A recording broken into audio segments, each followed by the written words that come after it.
मेरे प्यारे साथियों, स्वागत है आप सभी का एक बार फिर आपके अपने YouTube चैनल ऑनलाइन आईटीआई मंत्रा में। आज की इस वीडियो में करेंगे हम MMV यानी कि mechanic motor vehicle second year के मोस्ट इंपोर्टेंट क्वेश्चनों की सीरीज की नेक्स्ट वीडियो यानी कि वीडियो नंबर 7। इससे पहले हम 6 वीडियो कर चुके हैं, तो जिस बच्चे ने पहले वाली वीडियो नहीं देखी है वो चैनल की प्लेलिस्ट में जाकर उन सभी वीडियो को देख सकता है। ये जो मोस्ट इंपोर्टेंट क्वेश्चन है ये सभी एग्जाम के लिए ही इंपोर्टेंट है, चाहे वो सीबीटी एग्जाम है या चाहे आप किसी गवर्नमेंट जॉब के लिए किसी एग्जाम की तैयारी कर रहे हो, सभी के लिए ये बहुत इंपॉर्टेंट क्वेश्चन है। सभी क्वेश्चनों को हमने हिंदी और इंग्लिश लैंग्वेज में समझाया है और जहां जरूरत होती है डायग्राम की या एक्स्ट्रा किसी पॉइंट को अच्छे से एक्सप्लेन करने की, हमने उन चीजों को यूज किया है ताकि आप इन क्वेश्चनों को कभी ना भूलो, हमेशा के लिए आपको याद हो जाए। तो अब शुरू करते हैं बिना वक्त गवाए हमारी आज की वीडियो क्विज के क्वेश्चन से। क्विज का क्वेश्चन है, what is the type of the leaf spring. Leaf spring का प्रकार क्या है। जो ये डायग्राम दिया गया है आपको, इस डायग्राम को देख के आपने बताना है ये कौन सी प्रकार है लीफ स्प्रिंग की, क्योंकि लीफ स्प्रिंग कई टाइप का होता है। ऑप्शन आपके पास है क्वार्टर एलिप्टिकल स्प्रिंग, बी है ट्रांसवर्स स्प्रिंग, सी है सेमी एलिप्टिकल स्प्रिंग और डी है फुल एलिप्टिकल स्प्रिंग। तो इन चार ऑप्शनों में से आंसर क्या होगा, कमेंट करके जरूर बताएं। अब शुरू करते हैं हमारी आज की वीडियो क्वेश्चन नंबर 91 से। क्वेश्चन इस प्रकार है, what is the type of the leaf spring. Leaf spring का प्रकार क्या है। देखो, जो लीफ स्प्रिंग है काफी इंपॉर्टेंट है, प्रत्येक गाड़ी में इसको यूज किया जाता है, चाहे वो छोटा वाहन है या बड़ा वाहन है, काफी वाहनों में इसका प्रयोग किया जाता है। और एक क्वेश्चन पिछली वीडियो में भी आया था और अभी 2-3 क्वेश्चन इस वीडियो में भी आएंगे, तो ये इंपॉर्टेंट क्वेश्चन है, ध्यान से समझना। मैं जितने भी लीफ स्प्रिंग के प्रकार होते हैं उनको अभी समझाऊंगा, तो ध्यान से समझना। ऑप्शन वही है आपके पास, transverse spring, full elliptical spring, quarter elliptical spring या डी ऑप्शन है सेमी एलिप्टिकल स्प्रिंग। तो ये जो स्प्रिंग है लीफ स्प्रिंग की एक टाइप है और इसको हम बोलते हैं क्वार्टर एलिप्टिकल स्प्रिंग यानी कि चौथाई अंडाकार स्प्रिंग। तो इस क्वेश्चन का आंसर तो हो जाएगा सी। अब आप सभी प्रकार के जो स्प्रिंग हो सकते हैं वो समझ लीजिए। देखो, ये है 1 2 3 4 5, मुख्य तौर से 5 टाइप होती हैं एक लीफ स्प्रिंग की। और लीफ स्प्रिंग कहाँ यूज होता है आप यहाँ देख सकते हो, यहाँ पर ये जो लगा हुआ है ये हमारा लीफ स्प्रिंग की एक टाइप है। कौन सी टाइप है ये, सेमी एलिप्टिकल लीफ स्प्रिंग। आपने ये ट्रॉली में, ट्रक में, गाड़ियों में, बसेज में देखा होगा, इस तरह का एक्सल पे लगा होता है एक लीफ स्प्रिंग। इसका काम क्या होता है, जो रोड के गड्ढों की वजह से या ऊंचे नीचे रोड के होने की वजह से जो शॉक लगते हैं उन शॉक को क्या कर लेता है, एब्जॉर्ब कर लेता है और इनको जो पैसेंजर होते हैं, ड्राइवर होते हैं, वहां तक नहीं पहुंचने देता उन वाइब्रेशंस को, शॉक्स को। तो पहले देखो, ये होता है हमारा full elliptical leaf spring. Leaf spring का पहले मतलब समझा देता हूं। लीफ स्प्रिंग में हम करते क्या हैं, इसमें आपके पास इस प्रकार से सेमी एलिप्टिकल प्लेट्स होती है भाई, एक थिकनेस की। फिर उसको हम ऐसे जोड़ते चले जाते हैं, एक प्लेट ऊपर है, एक नीचे है, फिर उससे नीचे, फिर उससे नीचे, यानी उसके साइज को थोड़ा थोड़ा कम करते रहते हैं और उनको फिर हम इन बोल्ट की मदद से और क्लैंप की मदद से जोड़ देते हैं। तो अगर लीफ स्प्रिंग ऊपर भी और नीचे भी ऐसे जुड़ा हुआ हो तो आप देख सकते हो इसकी जो शेप है वो इस प्रकार से आई। और ये जो शेप होती है ये किसकी होती है, एलिप्स की होती है। तो इसीलिए इसको क्या बोला जाता है, एलिप्टिकल बोला जाता है। कौन सी शेप है ये, एलिप्स की, तो इसको बोला जाता है एलिप्टिकल शेप। तो ऊपर और नीचे दोनों तरफ होगा तो ये शेप ऐसे बन जाएगी, इसीलिए इसको बोलते हैं फुल एलिप्टिकल लीफ स्प्रिंग। तो अगर डायग्राम में ऐसे ऊपर नीचे दोनों तरफ दिया हो और बीच में जो ये इधर आप देख सकते हो, ये इसको आई बोलते हैं, तो इसको बोलेंगे फुल एलिप्टिकल स्प्रिंग। अब इसका आधा कर दें हम, अगर ऊपर वाले हिस्से को हटा दें और सिर्फ नीचे वाले हिस्से को यूज करें, इसको हम बोलते हैं semi elliptical leaf spring. Semi का मतलब आधा, जो फुल एलिप्टिकल था उसका हमने आधा कर दिया, सेमी हो जाएगा। फिर हम इसका भी आधा कर दें तो हमारे पास ये प्राप्त हो जाएगा, इसको हम बोलते हैं quarter elliptical leaf spring. Quarter का मतलब चौथा हिस्सा भाई। जो फुल एलिप्टिकल है ना, इसके 4 हिस्से कर लिया, 2 ऊपर 2 नीचे, और उनमें से मैंने एक यूज कर लिया, तो इसको क्वार्टर एलिप्टिकल बोलते हैं, यानी कि 1/4, 4 हिस्सों में से एक हिस्सा यूज किया। तो ये कौन सा हो जाएगा हमारा, क्वार्टर एलिप्टिकल लीफ स्प्रिंग हो जाएगा, जो भी क्वेश्चन में भी था। अगर इसी सेमी एलिप्टिकल को हम उल्टा यूज करें, इस प्रकार से इसको उल्टा करके यूज करें, तो इस तरह के स्प्रिंग को हम बोलेंगे ट्रांसवर्स लीफ स्प्रिंग, जो कि पिछली वीडियो में क्वेश्चन आया था, उसमें इसका क्वेश्चन बनाया गया था, तो उसको भी याद रखना। एक स्प्रिंग और है, इसको याद कर लेना, 3 क्वार्टर। 3 क्वार्टर मतलब 3/4, यानी 4 हिस्सों में 3 यूज कर लिया। देखो नीचे क्या है, सेमी एलिप्टिकल है नीचे, और ऊपर वाला जो फुल की बजाय हमने केवल इतना आधा हिस्सा यूज कर लिया, यानी 3 हिस्से यूज कर लिए, इसको हम बोलेंगे 3/4 एलिप्टिकल लीफ स्प्रिंग। तो ये थे भाई 5 टाइप लीफ स्प्रिंग के। अब कोई भी क्वेश्चन आओ आपको अच्छे से इसका पता होगा तो इनको अच्छे से एक बार देख ले। फुल एलिप्टिकल में ऊपर नीचे दोनों साइड होते हैं, अगर आधा यूज करें तो उसको सेमी एलिप्टिकल बोलते हैं। सेमी एलिप्टिकल को उल्टा कर दे तो ट्रांसवर्स बन जाएगा, सेमी एलिप्टिकल को भी आधा कर दे तो वो क्वार्टर बन जाएगा। और इसके 3 हिस्से यूज कर ले, नीचे सेमी एलिप्टिकल और ऊपर हमारा क्वार्टर है, यानी एक सेमी एलिप्टिकल और एक क्वार्टर, दोनों को जोड़ के यूज करें तो ये बन जाएगा हमारा 3/4। तो क्वेश्चन क्या था हमारा, what is the type of leaf spring. तो इसको देखते ही पता लग जाना चाहिए आपको क्या ये क्वार्टर एलिप्टिकल स्प्रिंग, यानी कि 1/4 यानी चौथा ये हिस्सा है। नेक्स्ट क्वेश्चन देखते हैं 92, what is the type of the leaf spring. फिर वही के क्वेश्चन आ जाता है लीफ स्प्रिंग का, भाई ये कौन से प्रकार का लीफ स्प्रिंग है, आप ये बता सकते हो। ऑप्शन आपके पास वही है तो आप देख रहे होगे।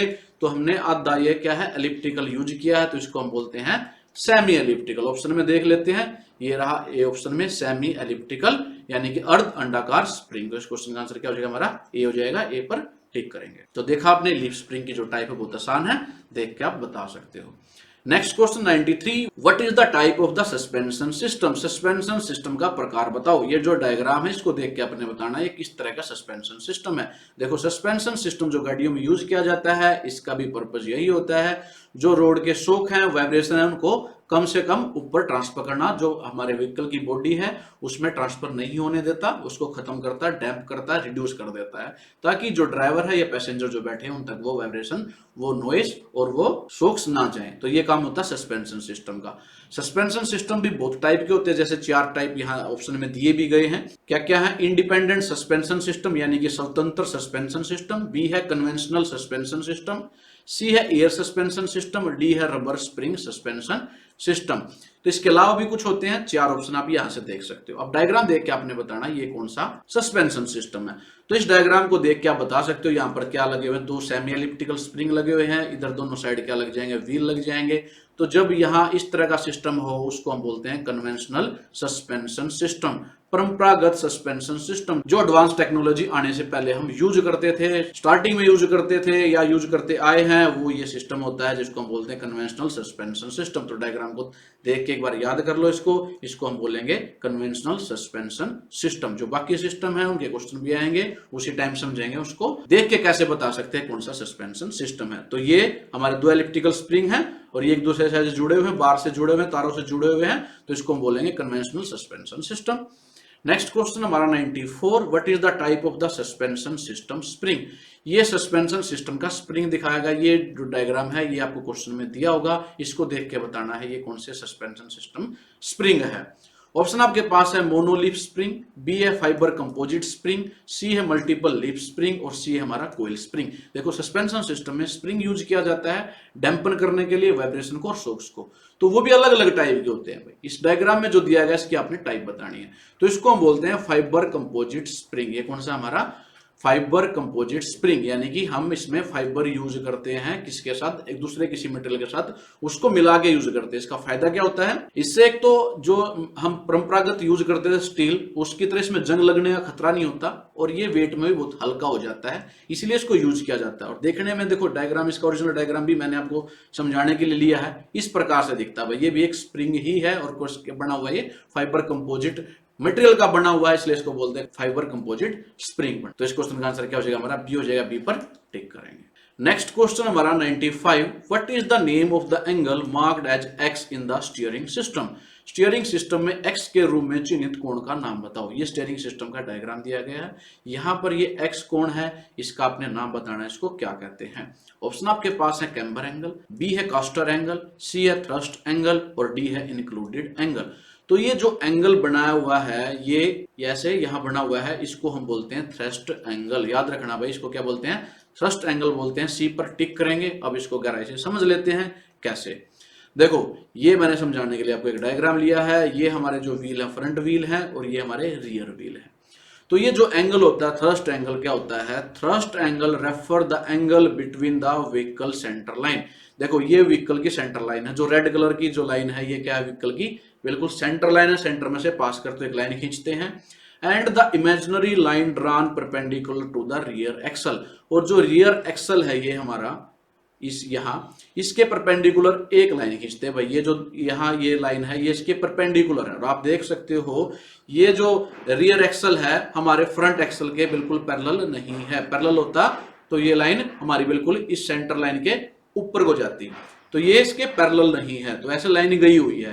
तो इन दोनों के बीच में जो एंगल बनता है इसी को क्या बोलते हैं, थ्रस्ट एंगल बोलते हैं।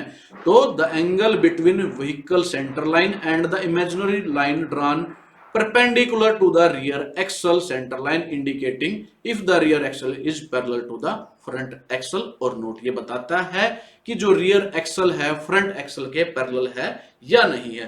देखो अगर रियर एक्सल और फ्रंट एक्सल बिल्कुल पैरेलल होंगे तो थ्रस्ट एंगल क्या हो जाएगा, जीरो हो जाएगा, और ये मोस्टली जीरो ही होना चाहिए। अगर आपके रियर एक्सल इधर उधर तिरछे हैं, उसके पैरेलल नहीं है फ्रंट एक्सल के, तो उसमें हमारा बनता है थ्रस्ट एंगल। और इसका नुकसान क्या हो सकता है, इसकी वजह से क्रैबिंग यानी कि पुलिंग टू वन साइड, हमारा व्हीकल एक साइड की तरफ पुल करेगा अपने आप को, उसकी वजह से हमारे वोर्न टायर्स यानी टायर ज्यादा घिसेंगे। एक नुकसान ये हो सकता है ऑफ सेंटर्ड स्टीयरिंग व्हील। आप देखते हो जब कार वगैरह चलाते हैं तो आप उसको टर्न करके व्हील को छोड़ देते हो तो एकदम से अपने आप वो सेंटर में आ जाता है, उसको बोलते हैं सेल्फ सेंटरिंग। तो अगर आपके थ्रस्ट एंगल है व्हीकल में तो सेल्फ सेंटरिंग भी प्रॉपर नहीं होगी। फोर्थ है difficulty in maintaining the straight path of the while driving. Driving करते समय आपको स्ट्रेट पाथ मेंटेन करने के लिए थोड़ा फोर्स लगानी पड़ेगी, थोड़ा एफर्ट करना पड़ेगा, आसानी से वो मेंटेन नहीं होगा, तो ये नुकसान हो सकते हैं थ्रस्ट एंगल के। तो थ्रस्ट एंगल जब बनता है जब हमारे रियर एक्सल फ्रंट एक्सल के पैरेलल नहीं होते। तो उम्मीद है आप लोगों को अच्छे से समझ में आया होगा कि थ्रस्ट एंगल होता क्या और इसके क्या नुकसान हो सकते हैं। नेक्स्ट क्वेश्चन हमारा 96, what is the recommended value of combined angle in the steering system. Steering system में जो संयुक्त कोण है उसकी अनुशंसित वैल्यू क्या होगी, उसकी वैल्यू बतानी है भाई। कितनी रिकमेंडेड वैल्यू हम यूज करते हैं कंबाइंड एंगल की, किसमें, स्टीयरिंग सिस्टम में। स्टीयरिंग सिस्टम में कई तरह के एंगल होते हैं, उसमें कंबाइंड एंगल भी होता है, उसकी वैल्यू कितनी रिकमेंड की गई है ये आपने बताना है। ऑप्शन आपके पास है 5 से 8 डिग्री, बी है 9 से 10 डिग्री, सी है 12 से 15 डिग्री, या डी है 15 से 18 डिग्री। तो ये याद रखने की वैल्यू है भाई, जो हमारा कंबाइंड एंगल होता है उसकी जो रिकमेंडेड वैल्यू होती है वो 9 से 10 डिग्री के बीच होनी चाहिए, ये रिकमेंड किया जाता है, जिससे स्टीयरिंग सिस्टम क्या इफेक्टिवली काम करता है। ये आपने याद रखनी है इसको ऐसे ही। कंबाइंड एंगल क्या होता है नेक्स्ट क्वेश्चन में आपको समझाएंगे। नेक्स्ट क्वेश्चन हमारा 97, what is the name of the angle marked as X. X के रूप में चिन्हित कोण का नाम बताओ। देखो ये भाई जो है यहाँ पर ये सेंटर लाइन है किसकी, व्हील की, और ये हमारा यहाँ एक लाइन खींची गई है, इसके बीच में जो एंगल है एक्स, इसका आपने नाम बताना है, इस एंगल को क्या कहते हैं। और ये जो लाइन खींची गई है ये हमारी यहाँ पर किंग पिन के बीच में खींची गई है, इसको समझते हैं। ऑप्शन आपके पास है कंबाइंड एंगल, बी है कैम्बर एंगल, सी है कास्टर एंगल, और डी है थ्रस्ट एंगल। तो इस एंगल को हम बोलते हैं भाई कंबाइंड एंगल, ये याद रखना है, ए पर टिक करेंगे। और कंबाइंड एंगल क्या होता है उसके लिए मैंने एक डायग्राम आपको लिया है समझाने के लिए। देखो ये है हमारा यहाँ पर व्हील के सेंटर में जो लाइन जाएगी इसको बोलेंगे हम सेंटर लाइन। फिर एक लाइन है इसके बिल्कुल परपेंडिकुलर, इसके जो हॉरिजॉन्टल है इसके परपेंडिकुलर एक लाइन और है, और एक लाइन पास कर रही है हमारी किंग पिन के बीच में से, ये भाई। तो जो किंग पिन और वर्टिकल जो लाइन है इनके बीच का जो एंगल है इसको बोलते हैं किंग पिन इंक्लिनेशन, ये भी आएगा। किंग पिन के अंदर से जो लाइन जाती है और जो वर्टिकल लाइन है उन दोनों के बीच के एंगल को क्या कहते हैं, किंग पिन इंक्लिनेशन बोलते हैं, या किंग पिन एंगल बोला जाता है। फिर जो हमारा जो व्हील है ऐसे थोड़ा तिरछा है, टेढ़ा है, वर्टिकल से कितना टेढ़ा है, ये जो एंगल है इस एंगल को हम बोलते हैं कैम्बर एंगल। क्या बोलते हैं इसको, कैम्बर एंगल बोलते हैं। और कैम्बर एंगल और किंग पिन एंगल को दोनों को जोड़ दें तो वो बन जाता हमारा इंक्लूडेड एंगल। क्या कहते हैं उसको, इंक्लूडेड एंगल कहते हैं। और यही हमारा कंबाइंड एंगल भी है जो यहाँ दिखाया गया है डायग्राम में। तो ये क्या हो जाएगा, हमारा कंबाइंड एंगल हो जाएगा। तो इस क्वेश्चन का आंसर क्या हो जाएगा, हमारा ए हो जाएगा, ए पर टिक करेंगे। और जिसकी वैल्यू 9 से 10 डिग्री होनी चाहिए, जो कि रिकमेंडेड है, अभी पिछले क्वेश्चन में हमने देखा था। नेक्स्ट क्वेश्चन हमारा 98, what is the steering linkage ratio if the Pitman arm length twice of the steering arm length. यदि पिटमैन आर्म की लंबाई स्टीयरिंग आर्म की लंबाई का 2 गुना है तो स्टीयरिंग लिंकेज रेशियो जो है वो कितना होगा। तो ये रेशियो हमारा कितना होगा, ऑप्शन आपके पास है 2:1, बी है सेम वही 2:1, और सी है हमारा 1:2, और डी है 2:3। तो जो ये रेशियो होगा ये होगा 1:2, ये आपने याद रखना है। ये 2:1 2 बार लिखा हुआ, ये मिस प्रिंट है, तो इसकी जगह कुछ और वैल्यू भी दे सकता हो, जैसे 3:1 दे सकता है इसकी जगह। तो आपने याद रखना है, अगर हमारी पिटमैन आर्म लेंथ कितनी है, 2 गुना है किसकी, स्टीयरिंग आर्म की, जो स्टीयरिंग आर्म लेंथ है उससे 2 गुना है, तो हमारा रेशियो क्या बन जाएगा, 1:2। ये आप ऐसे याद रख सकते हो, पिटमैन आर्म लेंथ पीछे है यानी कि 2 गुना, और आगे वाली क्या, स्टीयरिंग आर्म लेंथ है। तो अगर हमारी पिटमैन आर्म लेंथ 2 है तो हमारी स्टीयरिंग आर्म लेंथ कितनी हो जाएगी, 1 हो जाएगी। या आप ऐसे रख सकते हो याद इसको, स्टीयरिंग आर्म लेंथ 1 है तो पिटमैन उसकी 2 गुना यानी कि 2 हो जाएगी, तो 1:2 है। इसको आपने डायरेक्टली याद रखना है। नेक्स्ट क्वेश्चन हमारा 99, what is the average power steering gear ratio followed in general. आमतौर पर अपनाया जाने वाला औसत पावर स्टीयरिंग गियर का अनुपात क्या होता है, यह आपने बताना है। ऑप्शन है 40% less than the manual steering, जो मैनुअल स्टीयरिंग है उससे 40% कम होगा। बी है इक्वल टू मैनुअल स्टीयरिंग के बराबर होगा। सी है 20% less than the manual steering से 20% कम है। डी है 10% more than the manual steering से 10% अधिक होगा। ये भी आपने याद रखना है, जो पावर स्टीयरिंग का रेशियो होता है, यहां पूछा गया है पावर स्टीयरिंग का जो एवरेज रेशियो होता है मैनुअल स्टीयरिंग के रेशियो से लगभग 20% कम होता है।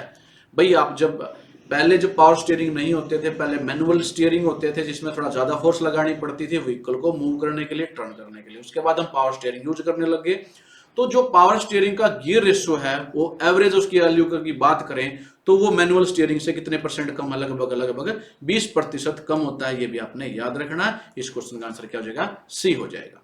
नेक्स्ट क्वेश्चन है 100, what is the range of steering ratio available in general.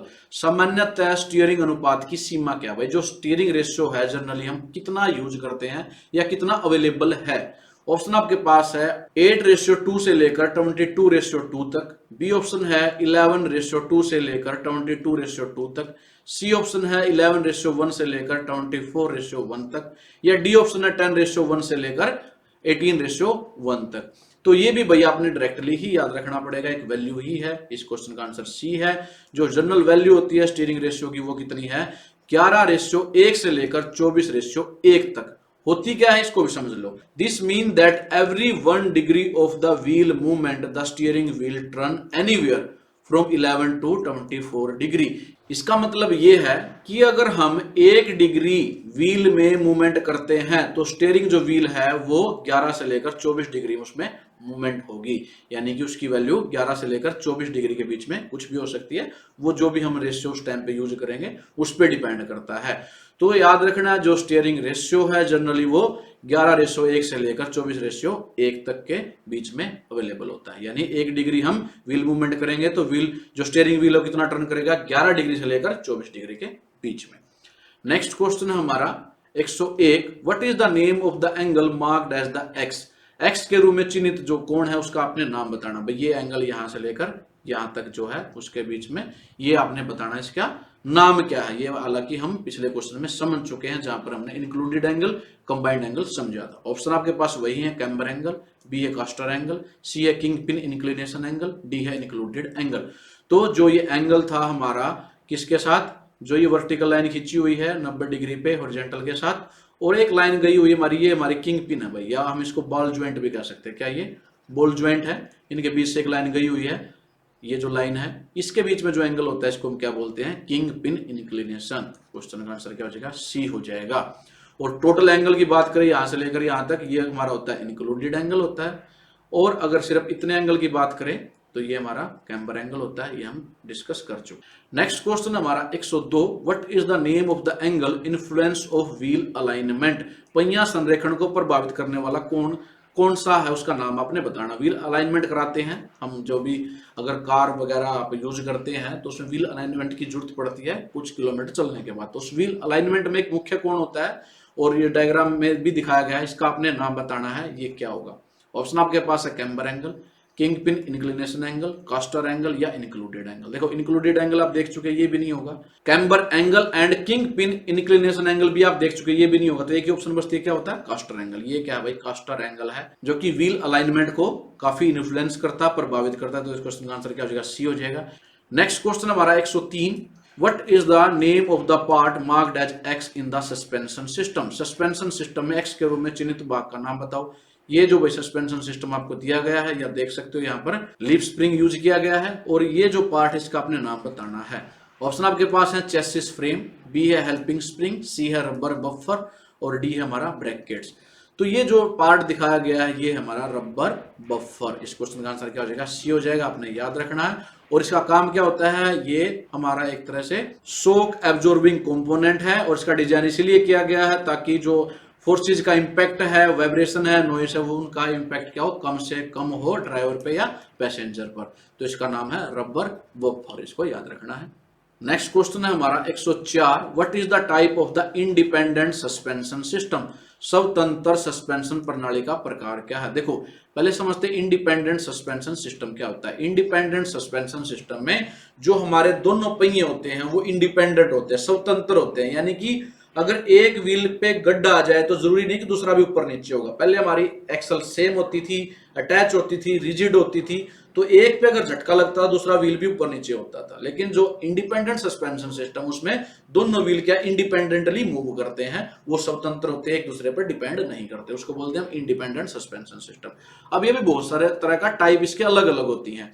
तो डायग्राम देख के आपने बताना ये कौन सी टाइप है। ऑप्शन आपके पास है टॉर्जन बार सस्पेंशन, बी है स्ट्रट टाइप सस्पेंशन, सी है एयर टाइप सस्पेंशन, डी है कोयल स्प्रिंग सस्पेंशन।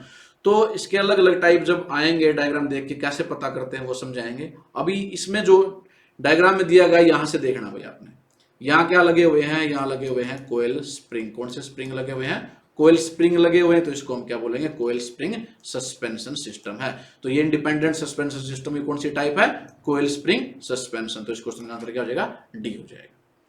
नेक्स्ट और आज की वीडियो लास्ट क्वेश्चन है 105, what is the name of the part marked as X in the coil spring suspension? ये coil spring suspension देखो यहाँ पर ये लगे हुए कोयल स्प्रिंग, इसलिए इसको क्या बोलते हैं? Coil spring suspension. पिछले क्वेश्चन में भी हमने देखा था।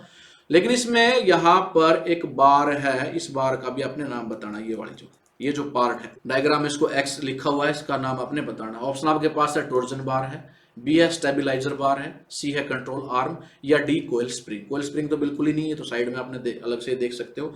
तो ये जो यहाँ पर है ये बार है, इसको हम बोलते हैं स्टेबिलाईजर बार। इसको आंसर क्या हो जाएगा? बी हो जाएगा, आपने याद रखना।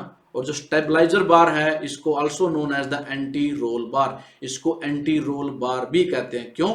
इसका काम क्या होता है? जब भी हम जो व्हीकल है उसको मूव करते हैं, टर्न करते हैं, या कोई गड्ढा आ जाता है, अनइवन सरफेस आ जाता है, उस टाइम पर हमारे व्हीकल की जो बॉडी है वो रोल ना हो, फिसले ना हो, उसको कम करना, फिसलने को कम करना, मिनिमाइज करना, इस बार का काम होता है। तो इसको हम स्टेबिलाईजर बार भी बोलते हैं, क्योंकि उसको स्टेबल रखता है इसलिए स्टेबिलाईजर, या रोल होने से बचाता है इसलिए इसको एंटी रोल बार। तो नाम में छुपा स्टेबलाइजर बार, जो स्टेबल रखता है हमारे व्हीकल को ड्यूरिंग जब हमारे गड्ढे आ जाए या कोई अनइवन सरफेस आ जाए सड़क के ऊपर। तो ये था स्टेबलाइजर बार, तो ये आपने याद रखना। तो मेरे प्यारे साथियों, ये थे हमारे आज के वीडियो के 15 इंपॉर्टेंट क्वेश्चन। उम्मीद करता हूं आपको वीडियो अच्छी लगी होगी, सारे क्वेश्चन अच्छे से समझ में आए होंगे। अगर किसी क्वेश्चन में डाउट रह जाता है तो कमेंट करके आप पूछ सकते हो। तो अगर आपको वीडियो अच्छी लगी है तो वीडियो को लाइक करें, कमेंट करें, अपने दूसरे साथियों के साथ भी इन वीडियोज को जरूर से जरूर शेयर करें। तो धन्यवाद आप सभी साथियों का वीडियो देखने के लिए। जल्दी मिलेंगे अपनी नेक्स्ट वीडियो में नेक्स्ट इंपॉर्टेंट क्वेश्चनों के साथ। तब तक के लिए जय हिंद, जय भारत।